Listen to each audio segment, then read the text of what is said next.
নিশ্চয়ই, নিচে যখন আল্লাহ কোনো নারীকে বড় কিছু দেয়ার প্রস্তুতি নেন তখন এই 7টি লক্ষণ দেখান। এই বিষয়টির ওপর একটি বাংলা প্রবন্ধ তুলে ধরা হল। যখন আল্লাহ কোনো নারীকে বড় কিছু দেয়ার প্রস্তুতি নেন তখন এই 7টি লক্ষণ দেখান। আল্লাহ সুবহানাহু ওয়া তাআলা তার বান্দাদের জীবনে নানা রকম পরীক্ষা ও পরিবর্তনের মাধ্যমে বড় কিছু দেওয়ার প্রস্তুতি নেন। নারীদের জীবনে এই প্রস্তুতির আলামত অনেক সময় স্পষ্ট হয় কিছু নিদর্শনের মাধ্যমে। এসব নিদর্শন বা লক্ষণ দেখে বোঝা যায় মর্যাদা বা পুরস্কারের জন্য তৈরি করছেন। নিচে এমন 7টি লক্ষণের ব্যাখ্যা করা হল। 1. একাকিত্ব ও সম্পর্ক থেকে বিচ্ছিন্নতা। অনেক সময় দেখা যায় নারী হঠাৎ করেই তার আশপাশের মানুষদের থেকে বিচ্ছিন্ন হয়ে পড়ে।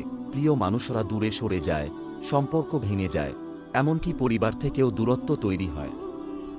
এ অবস্থায় নারী একা হয়ে পড়ে, কিন্তু এটি হতাশার নয়, বরং প্রস্তুতির সময়।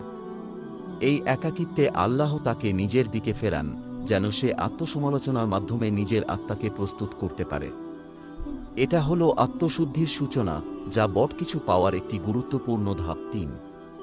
দোয়ার প্রতি গভীর টান ও কান্নার অবিরাম ধারা। হঠাৎ করেই নারীর মনে হয় সে বেশি বেশি দোয়া করতে চাইছে।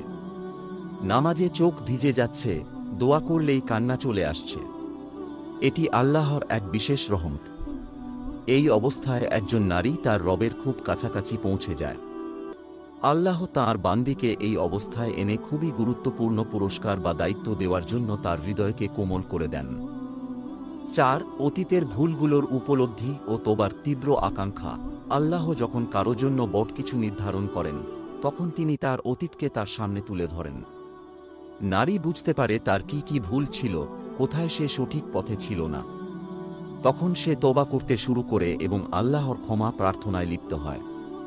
এই আত্মসচেতনতা হচ্ছে আল্লাহর পক্ষ থেকে পরিবর্তনের শুরু। 5.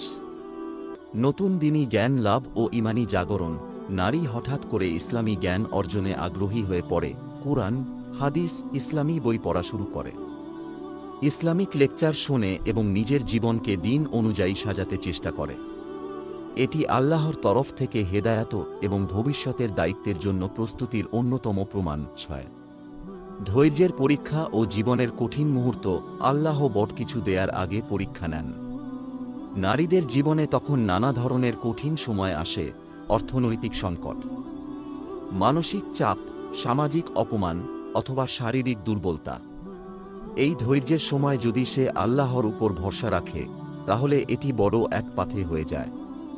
এই ধৈর্যের ফসলই হয় আল্লাহর পক্ষ থেকে পুরস্কার।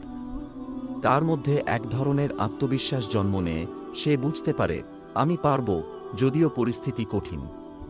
এই শক্তি আসে আল্লাহর তরফ থেকে, যা তাকে ভবিষ্যতের জন্য তৈরি করে। উপসংহার: আল্লাহ যখন কোনো নারীকে বড় কিছু দিতে চান তখন প্রথমেই তাঁর হৃদয় ও জীবনকে প্রস্তুত করেন। এসব লক্ষণ অনেক সময় কষ্টকর বা বিভ্রান্তিকর মনে হলেও এগুলো আসলে রহমতেরই নিদর্শন।